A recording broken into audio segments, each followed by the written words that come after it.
Hello, it's Rafael Gutierrez. Sorry I've been gone for a little bit. I've had a lot of things happening in life, and so I haven't been able to do these videos as regularly as I like. But the thing I'm actually going to talk about today is something that's pretty unique. I haven't seen anyone talk about this, yet it is actually vital if you are going to understand martial arts and what you're doing. And this doesn't necessarily just talk about karate, but all martial arts. So it's actually something that you would see over and over again. The thing I'm actually going to be talking about is what they call analyzing how pretty much kinesiologists, those who actually work in sports science and exercise nutritional and exercise science, look at movement and analyze movement. Now, I'm going to use something that is not martial art related first, and then I'm going to go into the martial arts and how and why it works. So the first thing we actually I want to talk about is a punch or kick, any movement. Doesn't matter. There's actually different phases of the movement. One of the first phases is actually known as the stance phase. This is where you're comfortable. You're actually in a relaxed position. Your joints are getting ready to move. Now, if you take a pitcher, the hands are usually up here, and I'm going to use baseball because you can see it. Hands are usually up. It's a natural position. All the joints are everything's pretty much relaxed just enough so you can actually stand. The next thing is the preparatory phase. In baseball, you see this as starting to pull back. So you'll see them kind of pull back, shift their weight back, and get ready to throw everything forward. Now, if you look at it, a throw is not in the arm. It's especially in pitching. You'll notice that the legs, they shift back. Leg comes up, then they slam the leg up, and they step with the other leg, and finally the arm just flies. Usually once all the legs have actually stopped moving, it flies and it continues. Now, that first thing where they come back to here, that would be pretty much your preparatory phase. You're preparing to do the movement. In punching, it's a little different. If you think about it, in boxing, you actually have the stance phase where you're actually in a kind of a stance, in a regular stance, making sure you can protect what you need. Then you usually don't pull back and come over. What you will do is you'll just, from the stance phase, you'll throw here. Now, that's still the preparatory stage, I guess, in many ways, and in boxing and martial arts, really is the same. What I mean is, in very few boxers will come out here to punch here. If they do, it's going to be punch here, pull back, and then I guess you can do that. So you can use actually one of the movements to cock back the other one, which you notice in karate a lot. If you think about it, we're here, and then return. So it's already ready to go for the next step as you pull back. So we do have a preparatory stage, which is a little different but if we look at baseball, you can see preparatory, pulling back, all your weight back. And then you have the movement phase. The movement phase is when the person is moving, and it pretty much continues in baseball, up until the ball is released. So you have the movement phase. It comes here, and once the ball is released, then you end up having something called the follow-through phase.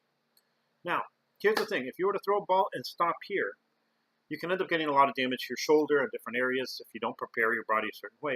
And so if you watch baseball, a pitcher, you'll notice they throw, and then they continue. They don't stop where they hit. It's not a throwing of a ball here and stop here. They may go through here, or they may go completely around. But the idea is, in the follow-up phase, you continue with the movement. You go through the movement. The reason is if you don't, it stops there. And the final thing you have is the recovery phase. And the recovery phase is pretty much when you try to go back to regaining balance. If you think of a pitcher, after he throws a ball, he needs to recover, move, so he's ready to do the next movement. Now, I am talking about baseball when I'm doing this, but you can see that these actually do transfer over to karate. Not necessarily if you're just training one punch, making sure everything, but if you're actually looking at any martial art, if you are looking at how people are moving, you get to see this. For instance, I'll stand.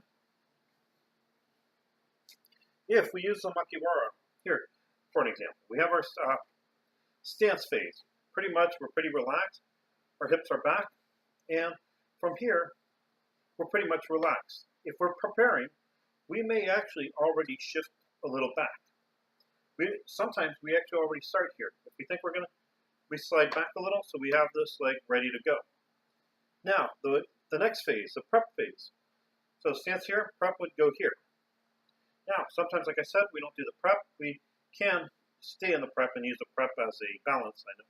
I know this may be like, well, wait a minute, is a balance or prep? Truth is, in some stuff, you can actually use the same. If you think of boxing, you're here. Then you have the movement phase. If you notice, here, you start the movement here. And when it stops, the hand goes through. Now, if I just do the movement phase and stop here, no power gets transferred in. So you have to do the follow-up phase, go all the way through, and then come back. Now, that's actually the follow-through. And then you have the recovery, pull back.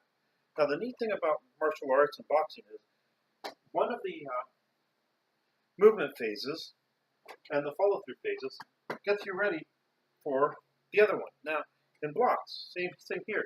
This is pulled back so you can actually punch. So you can actually do a block-punch combo and not have to block and then punch. Just 1, 2 here. And so we're constantly using this. Now, when we are looking at this, we also have to look at other things. One of them is force. Now, force is not what most people think it is. Force is pretty much defined as the mass of an object being accelerated through an area. It doesn't matter how much the size of the mass or acceleration, the force can actually be the same. For instance, you may end up having a 75 kilogram male, which usually people use kilograms for this because it makes the conversion easier, going at 1 kilometer per hour, walking into you. This would just pretty much bump into you, and maybe if he's big enough, maybe if you're light enough, it might move you with them. But the collision pretty much doesn't cause any damage, it just moves you. The other type of collision would be the same amount of force. Let's say a baseball going at about 180 kilometers per hour. That's going to hit you, and it may not move you because the mass of the ball may not be enough, but that's going to transfer into you so fast that it's going to cause deformities in your body. It's not just the force that causes damage. For instance, you'll actually see people punching punching bags, and they push them. With a fast, hard punch, you can sometimes get the indentation in the bag rather than even any movement. And that's actually what you want if you want damage. So you have to have the right amount of mass behind your weight and right amount of acceleration. Now, how do we get most of it? Well, we can go back to our body. If our arms are attached and they're loose, they can actually move and get the force of the body transfers into it. So for instance, if you have a 75 kilogram male and you assume that the hand weighs, let's say, 1 kilogram, a movement of the body can actually cause a whipping motion of the hands. So the acceleration of the hand ends up being a lot faster than the original movement of the body.